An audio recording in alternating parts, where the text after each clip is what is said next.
कि किस तरह से एक बुजुर्ग को परेशानियों का सामना करना पड़ रहा है। वो गिर गया और उनको दिल का दौरा पड़ गया है। एम्बुलेंस बुलाई गई है और उन्हें हॉस्पिटल ले जाया जाएगा। इस आंदोलन में बहुत बड़ी बड़ी घटनाएं हो रही हैं, जिसमें आप देख सकते हैं कि एक बुजुर्ग को एक बार फिर से हार्ट अटैक का दौरा पड़ा है। आप देख सकते हैं क्या हो गया, इनको कब तक कहाँ ले जा रहे हैं। आइए और लोगों से जानते हैं कि क्या हो रहा है यहाँ पर। अरे गोदी में ले जाओ ना, उठा के यार बारी। क्या हो गया इनको, क्या हो गया?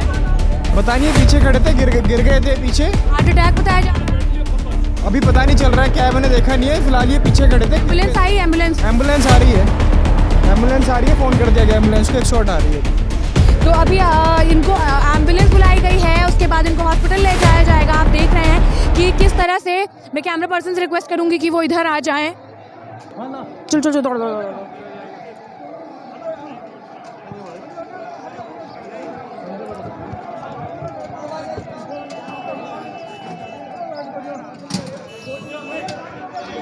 बढ़ो बढ़ो अवनेंद्र, आगे बढ़ो।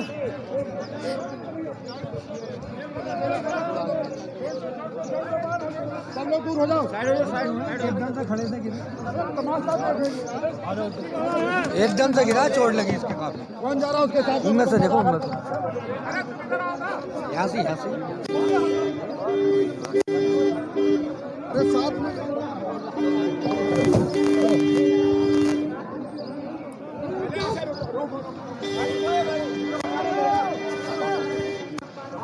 अटैक हुआ, एकदम से गिर गया था चलते हुए।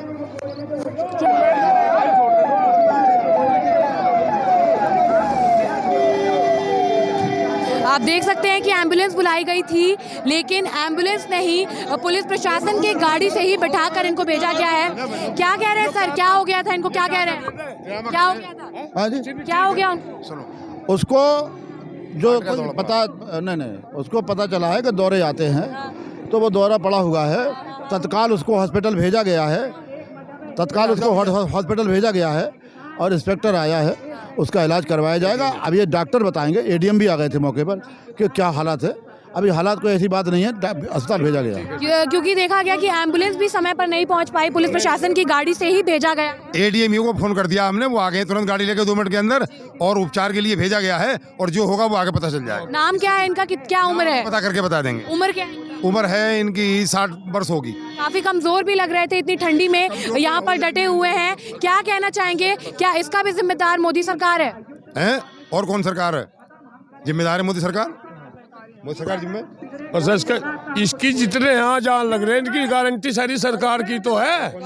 इतने कमजोर दिखाई दे रहे हैं, वो इतनी ज्यादा उम्र है, इतने कमजोर दिखाई दे रहे हैं, तो आप लोग जो ज्यादा बुजुर्ग हैं उनको क्यों नहीं भेज देते सर? वो किसान हैं, बुजुर्ग भी किसान है, हमारी महिलाएं भी किसान हैं, उनके नाम ज़मीन है, फ़र्द है, उन फर्जी किसान नहीं है, जिस ओरिजिनल किसान है। क्योंकि सर कल सुप्रीम इनको समझाया गया है, लेकिन ये तैयार नहीं है। इनका कहना है कि हम स्वेच्छा से यहाँ पर बैठे हैं, हम पूरी मजबूती से यहाँ पर बैठे हैं, हमें भी आंदोलन करने का, हम लोग समझा रहे हैं इनको, सारे लोग समझाते हैं इनको, लेकिन वो सर कोई मानने को तैयार नहीं है। वो पूरी दमदारी से आंदोलन करने के लिए तैयार हैं। वो कहते कि जब हमने समझाते तो वो हमें समझाने लगते कि आप ही घर चले जाओ, हम आंदोलन कर लेंगे। तो ये आंदोलन सबका हक है, उनका आंदोलन करने का।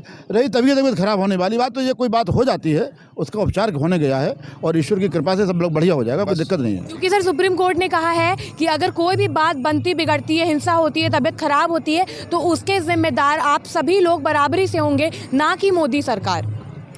नहीं, सुप्रीम कोर्ट ने जो कहा है उसका सम्मान है, लेकिन सबसे बड़ी बात एक ही है कि सुप्रीम कोर्ट की चिंता जायज़ है। सरकार से उन्होंने कहा है कि इतने दिन आपने किसान की बात क्यों नहीं सुनी, क्यों किसान को ठंडी में डाल के रखा है, तो ये सरकार को सोचना पड़ेगा।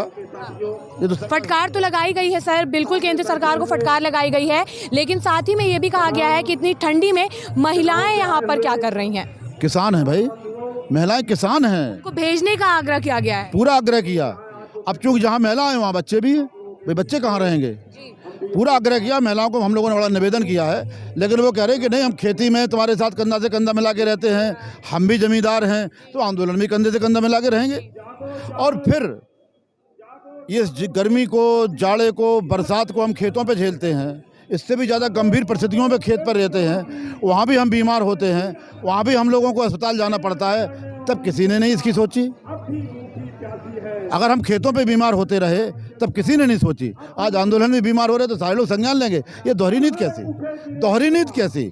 अगर हम अपने हक के लिए लड़ने आएंगे और तुम्हारा हम सपोर्ट नहीं करेंगे तो हमें नैतिकता सिखाई जाएगी। और जब देश के पेट भरने के लिए हम बच्चे से लेकर बुजुर्ग तक गद्दी पे जान रख करके काम करते हैं तब नैतिकता किसी को नहीं आएगी। ठीक है, अंदर पहुंच गए। सोचना चाहिए और अदालत से पूरा निवेदन है कि वो सोचें।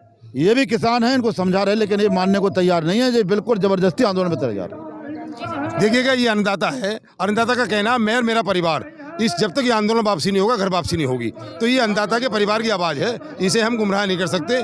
अभी एडीएम साहब का फोन आया था वापसी में, वो कह रहे हैं कि मरीज हमने हॉस्पिटल में भर्ती कर दिया है। किस हॉस्पिटल में भर्ती कैसे? ये मरीज हॉस्पिटल का नाम मैं इनसे बता देता हूँ अभी किसमें है, 1 मिनट अभी बात हो जाती है। तो मरीज को हॉस्पिटल में भर्ती करा दिया है बता रहे हैं, लेकिन अन्नदाता की एक ही मांग है कि मैं और मेरा परिवार ये काला कानून वापसी के होने तक साथ साथ। पुलिस भी मौके पर नहीं पहुंच पाई थी, पुलिस प्रशासन के गाड़ी से बुजुर्ग इंसान को भेजा गया है।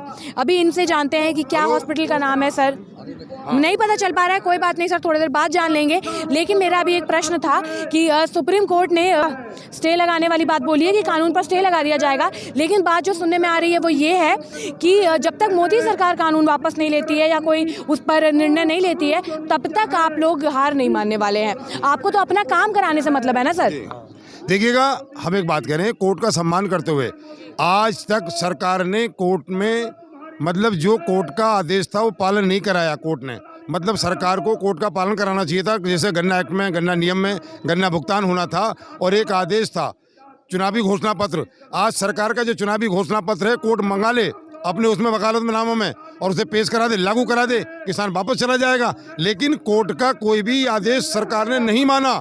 तो सम्मान इस बात का हम तो कर रहे हैं, लेकिन अदालत जो है, अदालत का सम्मान ये सरकार करे। सरकार ने मतलब ये बात कही थी कि चुनावी घोषणा पत्र में किसानी के फसलों का 1.5 गुना देंगे, किसान का कर्ज माफ़ करेंगे, बिजली माफ़ करेंगे। तो ये बात हम कहना चाहते हैं, कम से कम 1 एकड़ ज़मीन का 15,000 रुपये किसान का ब्याज बनता है जो सरकार पर है। तो ये कोर्ट का जो है पालन होना चाहिए और सरकार उसे पालन कराए। अब जो चुनावी घोषणा पत्र है, कोर्ट सरकार का चुनावी घोषणा पत्र ले और उसे लागू कराए किसान हित में। जैसे अभी आपने बोला कि सरकार ने कोर्ट की बात पहले भी नहीं मानी थी, तो आपको लगता है कि अब मान जाएगी?